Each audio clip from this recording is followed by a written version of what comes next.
Prem Shukla ji, break से पहले अभय जी ने कई तर्क दिए, फिगर्स दिए कि क्यों नहीं चलेगी मोदी की गारंटी।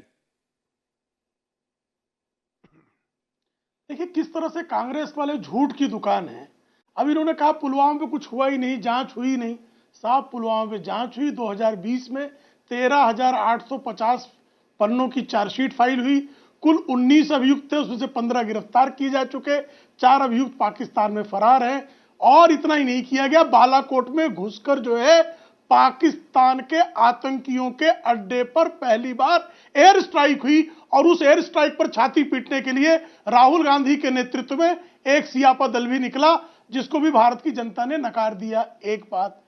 दूसरी बात, अभी बराक ओबामा जो अमेरिका के प्रेसिडेंट थे, उनकी एक बायोग्राफी रिलीज हुई है, उसमें उन्होंने कहा कि जब 26/11 का हमला हुआ तो कांग्रेस की तत्कालीन डॉक्टर मनमोहन सिंह की सरकार ने कराची के आतंकियों के कमांड सेंटर पर इसलिए हमला नहीं किया कि उससे जो है उनकी मुस्लिम तुष्टीकरण की नीति को झटका लगता और विरोधी दल भारतीय जनता पार्टी को लाभ हो सकता था।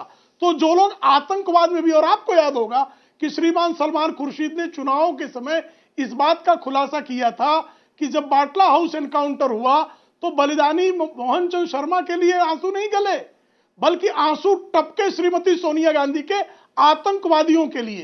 तो आतंकवादियों के लिए आप आंसू टपकाते रहे, लेकिन आतंकवादियों को घुसकर टपकाने का काम भारतीय जनता पार्टी के आदरणीय नरेंद्र मोदी जी के नेतृत्व वाली सरकार करती रहेगी। प्रेम जी, यही तो कहा अभी राजीव जी ने कि इस बार पुलवामा की शोक लहर नहीं आपके साथ, उसका कितना वोट पड़ा, कितनी सीटें आई, कौन हमारे साथ बहुत सारी लहरें हैं।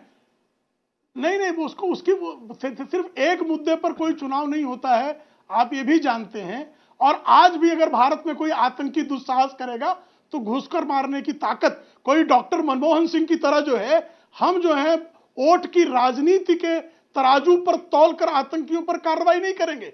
और बराक ओबामा की पुस्तक इस बात की प्रमाण है कि किस तरह से मुस्लिम तुष्टीकरण के चक्कर में और पुलवामा के बाद भी जो हरकतें कांग्रेस ने की वो आप जानते हैं। डोकलाम हुआ तो किस तरह से जो है चोरी चोरी चुपके चुपके चीन के चंदाखोर दूतावास में गए थे, ये भी लोगों ने देखा। तो बेरोजगारी पर बात कर रहा हूं मैं आपको, मैं एनएसएसओ 2019 की रिपोर्ट बता रहा हूं। 1991 से 2013 तक इस देश में ऑर्गेनाइज सेक्टर में कुल रोजगार का सृजन हुआ 6.1 करोड़, जिसमें 6 वर्ष जो है आदरणीय वाजपेयी जी की भी सरकार के थे, जिसमें ग्रोथ रेट जो है ज्यादा, सबसे बेहतर ग्रोथ रेट था। इनके कार्यकाल में 4 करोड़ भी रोजगार का सृजन नहीं हुआ था।